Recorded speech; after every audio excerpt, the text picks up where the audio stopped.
విచ్చేసిన అశేష భక్తులందరికీ నమస్కారాలు తెలియజేసుకుంటూ, ఇక్కడికి విచ్చేసిన మన ప్రియతమ ముఖ్యమంత్రి నారా చంద్రబాబు నాయుడు గారికి మనస్ఫూర్తిగా నమస్కారాలు చేసుకుంటూ, ఇవాళ మహాశివరాత్రి.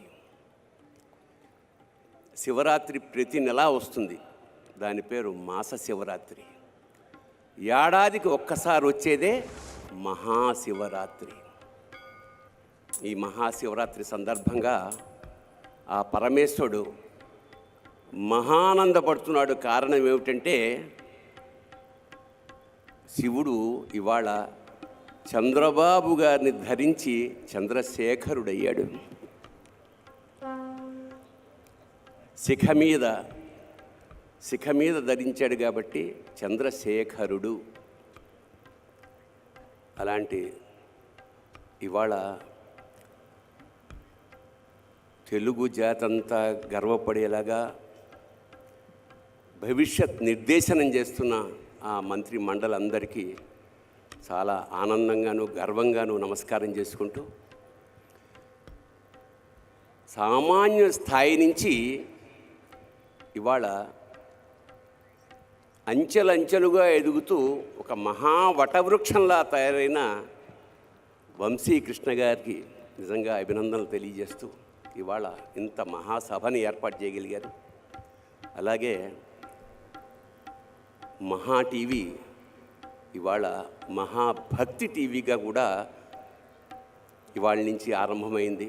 ఇంకా భక్తి ఎల్లడల యావత్ ఆంధ్రదేశం 2 రాష్ట్రాలకి వెదజల్లుతుందని మనస్ఫూర్తిగా నమ్ముకుంటూ, భక్తి అంటే విభక్తము కానిది భక్తి, అచంచలమైన ఏకారాధన మాట. ఈ సందర్భంగా ఒక చిన్న పిట్ట కథ చెప్పి ఆ తర్వాత శివతత్వంలోకి వెడదాం. ఒక బిజినెస్ మ్యాన్కి బాగా డబ్బులు వచ్చాయి. బాగా డబ్బులు వచ్చిన సందర్భంలో అతను వజ్రాల ఉంగరం చేయించుకుని నవరత్నాలది. మరి ఏం కక్కుర్తి పడ్డాడో కొంచెం తక్కువ వచ్చింది అందులో బంగారం. పెట్టుకున్నాక రాత్రి తీసేద్దామంటే బిగుసుకుపోయింది, రావట్లా. ఏదో ఆయిల్ రాశాడు, కష్టపడ్డాడు, రాలేదు. రాత్రంతా ప్రయత్నిస్తే వేలు ఉబ్బిపోయింది. పొద్దున్నే భార్యకి చూపించాడు, వేలు ఉబ్బిపోయింది, ఏం చేయమంటావని. మరి ఎట్లాగా వెళ్ళి చూపించండి అంటే కంసాలి దగ్గరకు తీసుకెళ్ళాడు, కట్ చేయించి. అతను అన్నాడు, కాదండి బాగా వాచిపోయింది, కష్టం, ఒకసారి డాక్టర్కి చూపించండి. డాక్టర్కి చూపించుంటే కట్ చేయాల్సిందే అంటే ఏంటి వేలా అన్నారు. కాదు ఉంగరం. మరి ఎలాగా రావట్లేదు. అప్పుడు వాళ్ళ భార్య చెప్పింది, ఒక పని చేద్దామండి, నాకు వెంకటేశ్వర స్వామి అంటే విపరీతమైన భక్తి, ఆయన్ని మొక్కుకోండి, అదే యాజ్ ఇట్ ఈజ్గా వచ్చేస్తుంది అని. సరే వెంకటేశ్వర స్వామికి మొక్కుకున్నాడు. ఏమని మొక్కుకున్నాడు?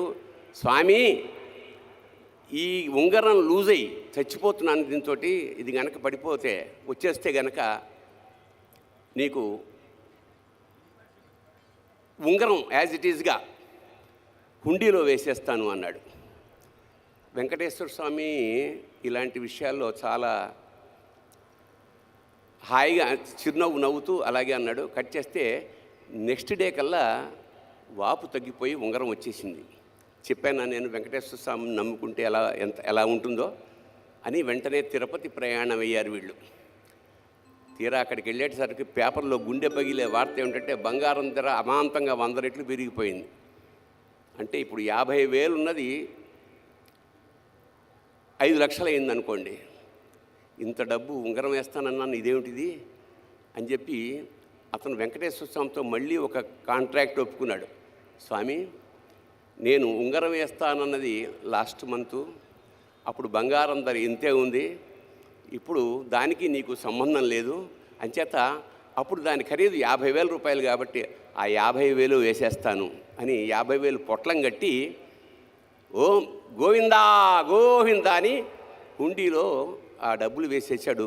దాంతోపాటు ఉంగరం కూడా పడిపోయింది. అందుకే వాడిని వడ్డీ కాసుల వాడు అంటాడు. అంచేత దేవతలతోటి మనం బేరం చేయకూడదు. అంచేత భక్తి అంటే నిష్కామ భక్తి, నిశ్చల భక్తి ఉండాలి. మరి మనం ఇవాళ మహాశివరాత్రి సందర్భంగా శివుడిని వెతుక్కుంటున్నాం. శివుడు ఎక్కడుంటాడు? ఎక్కడ ఉండడు? సర్వాంతర్యామి కదా. నీలోనూ ఉంటాడు, నాలోనూ ఉంటాడు. నాలోన శివుడు గలడు, నీలోన శివుడు గలడు. నాలోన శివుడు గలడు, నీలోన శివుడు గలడు. నాలోన శివుడు గలడు,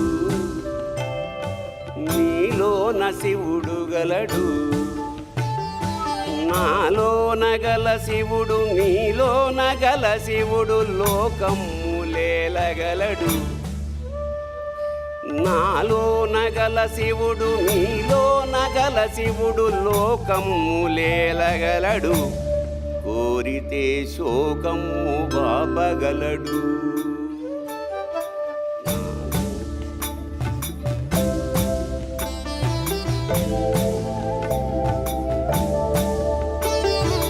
నాలోన శివుడు గలడు, నీలోన శివుడు గలడు. నాలోన గల శివుడు, నీలోన గల శివుడు గంగ పైకెత్తగలడు. నాలోన గల శివుడు, నీలోన గల శివుడు గంగ పైకెత్తగలడు. పాపులను తుంగలో తొక్కగలడు.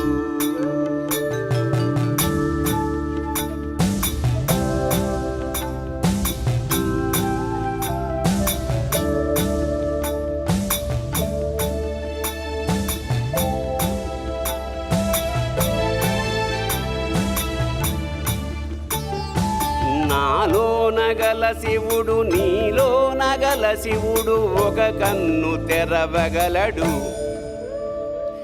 నాలోన గల శివుడు, మీలోన గల శివుడు ఒక కన్ను తెరవగలడు. వద్దంటే రెంటిని మూయగలడు.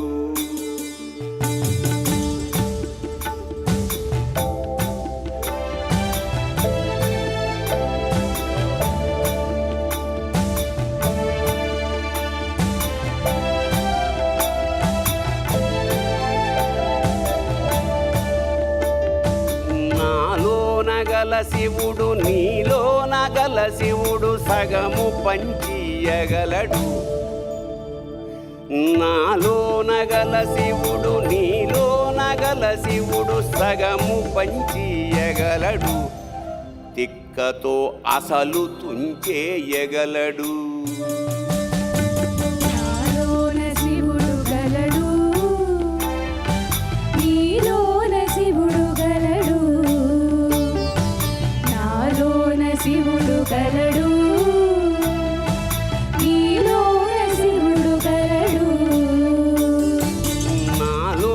గల శివుడు, నీలోన గల శివుడు నాటకాలాడగలడు. నాలోన గల శివుడు, నీలోన గల శివుడు నాటకాలాడగలడు. తెరదించి మూట కట్టేయగలడు. నాటకాలాడగలడు. తెరదించి మూట కట్టేయగలడు. నాటకాలాడగలడు. తెరదించి మూట కట్టేయగలడు.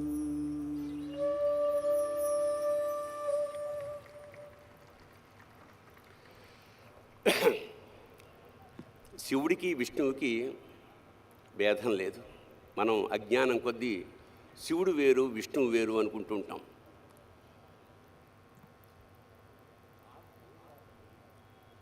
శివుడు నిరంతరం ధ్యానం చేసేది విష్ణువుని. అలాగే విష్ణువు యోగ నిద్రలో ఉండి నిరంతరం తలుచుకునేది శివుణ్ణి. అంచేత ఒకే కాయనికి ఉన్న రెండు వైపులా ఉండేదే శివుడు విష్ణువు. ఉదాహరణకి మనం పొద్దున్న లేచి ఆఫీసులకి పనులకి వెళ్తాం. వెళ్ళినప్పుడు మనం డ్రెస్ వేసుకుంటాం, సూట్ వేసుకుంటాం, వాచ్ పెట్టుకుంటాం, ఉంగరాలు పెట్టుకుంటాం. ఆడవాళ్ళైతే నగలు ధరిస్తారు. అలంకరణ అంతే. అలంకరణ ప్రియో విష్ణు, అభిషేక ప్రియో శివ. అలంకరణలో ఉండే విశేషం ఏమిటంటే విష్ణు తత్వం. దాంతో ఆఫీస్కి వెళ్తాం, పనులు చేసుకుంటాం. అదంతా అయిపోయిన తర్వాత సాయంత్రం వచ్చిన తర్వాత మగవాళ్ళు అయితే వెంటనే చొక్కాలు ఇక్కలన్నీ తీసేసి లుంగిలోకి మారుతారు, ఆడవాళ్ళు నైటీలోకి మారుతారు. అంటే శివతత్వం ఎంటర్ అయిందనమాట. ఇక్కడి నుంచి రీఛార్జింగ్ ది బ్యాటరీ, అంటే రిలాక్స్ అవుతాం, పడుకుంటాం, పొద్దున్న కల్లా ఎనర్జైజ్ అవుతాం, మళ్ళీ విష్ణుతత్వంలోకి ఎంటర్ అవుతాం. సో పగలల్లా మనకి శక్తినిచ్చేది విష్ణుతత్వం అయితే, మనలో బ్యాటరీ ఛార్జ్ చేసేది శివతత్వం. ఇది తెలుసుకోలేక మనం నిరంతరం జీవితాంతం నేను శివతత్వంలోనే ఉంటాను, పడుకుంటా అంటే పెళ్ళం గెంటేస్తుంది. అలాగే నిరంతరం విష్ణుతత్వంలో ఉండడం అసాధ్యం. అంచేత శివ విష్ణువులు ఒక్కరే. అందుకని ఎంత మోసగాడివయ్యా శివ, నువ్వు ఎంత వేషగాడివయ్యా శివ, ఎంత మోసగాడివయ్యా శివ, నువ్వు ఎంత వేషగాడివయ్యా శివ, నువ్వు ఎంత వేషగాడివయ్యా శివ.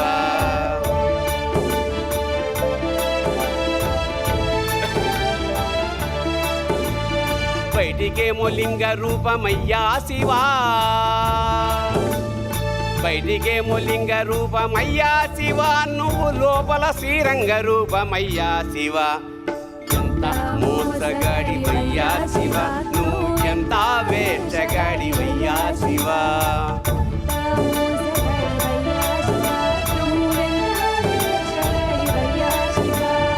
పైన 3 నామాలేనయ్యా శివా, పైన 3 నామాలేనయ్యా శివ, నీకు లోన 1000 నామాలంటయ్యా శివ. ఎంత మోసగాడివయ్యా శివ, నువ్వు ఎంత వేషగాడివయ్యా శివ,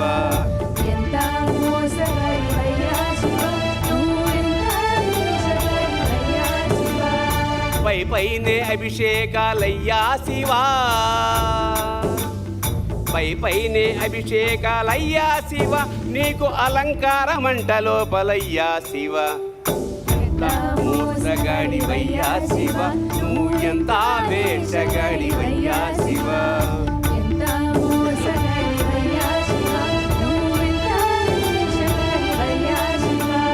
బయటికేమో తోలు బట్టలయ్యా శివా, బయటికేమో తోలు బట్టలయ్యా శివ, నీకు లోపల పీతాంబరాలయ్యా శివ. ఎంత మోసగాడివయ్యా శివ, నువ్వు ఎంత వేషగాడివయ్యా శివ,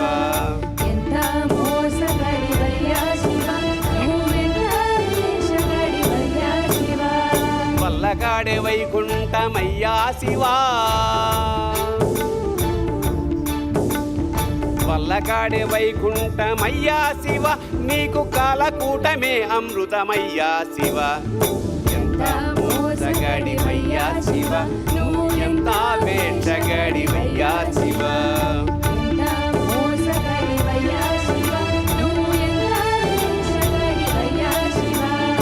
కడదేర్చేవాడవివే అయ్యా శివా,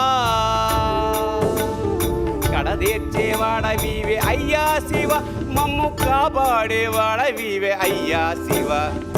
ఎంత మోసగాడివయ్యా శివ, నువ్వు ఎంత వేషగాడివయ్యా శివ, ఎంత మోసగాడివయ్యా శివ, నువ్వు ఎంత వేషగాడివయ్యా శివ, ఎంత పిచ్చివాడివయ్యా శివ,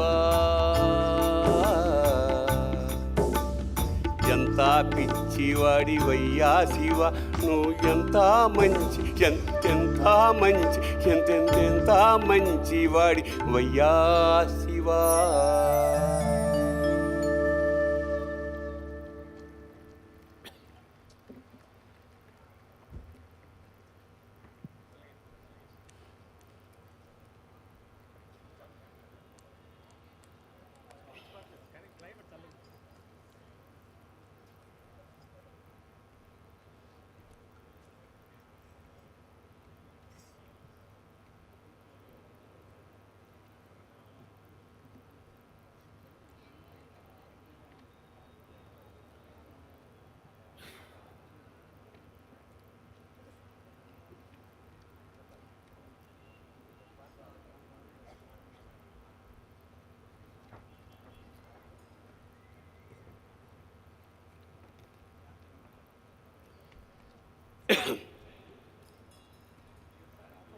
అంతే.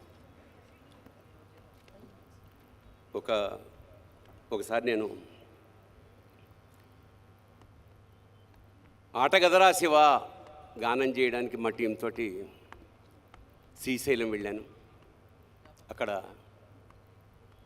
మేమందరం పాట పాడాక అభిషేకం చేసుకుంటుంటే ఒక పెద్ద ఆవిడ వచ్చింది.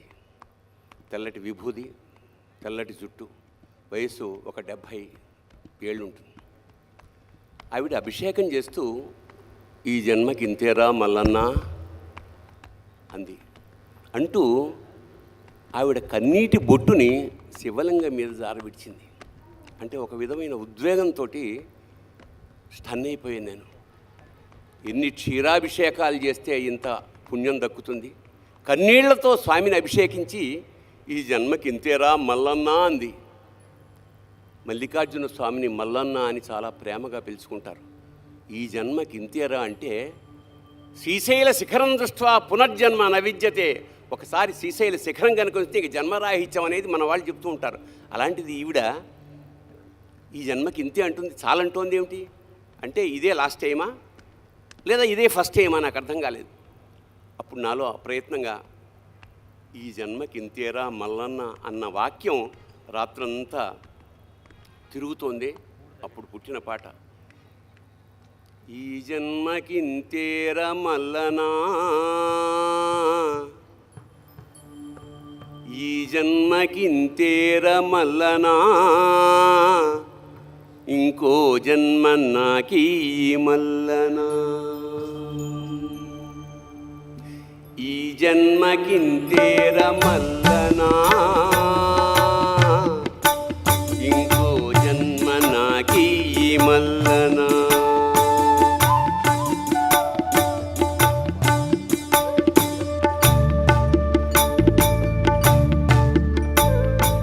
తల్లి గర్భములోన మల్లనా,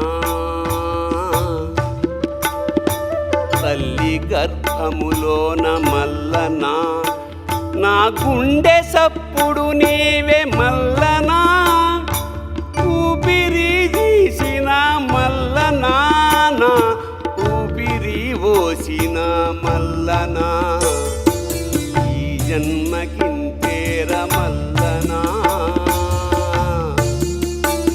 ఇంకో జన్మ నాకీ మల్లనా.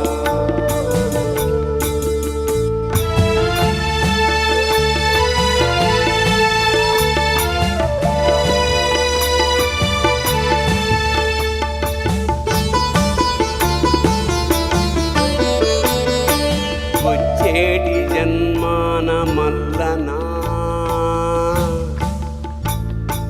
వచ్చేటి జన్మాన మల్లనా, నన్ను మారేడాకును చెయ్యి మల్లనా, మారేడు దళమునై మల్లనా, శిరమున నిమిషమున్నాదాలు మల్లనా, వచ్చేటి జన్మాన మల్లనా, నన్ను మారేడాకును చెయ్యి మల్లనా, మారేడు దళమునై మల్లనా, శిరమున నిమిషమున్నాదాలు మల్లనా.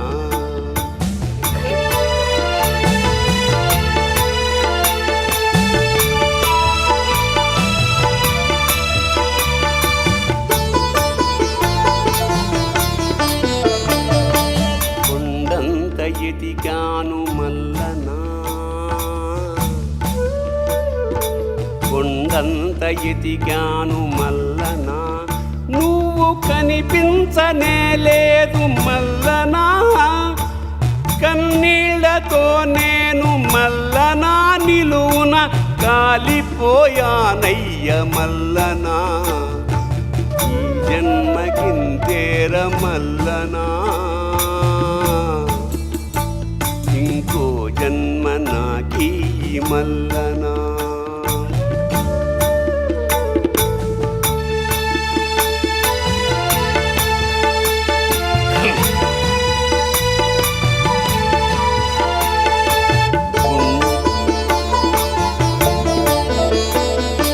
గుండెలో ఉన్నావ మల్లనా, గుండెలో ఉన్నావ మల్లనా మేము గుడ్డోళ్ళమయ్యాము మల్లనా గుడ్డోళ్ళమయ్యాము మల్లనా అందుకే ఈ జన్మకింతేర మల్లనా ఇంకో జన్మ నాకీ మల్లనా ఇంకో జన్మ నాకీ మల్లనా ఇంకో జన్మ నాకీ మల్లనా.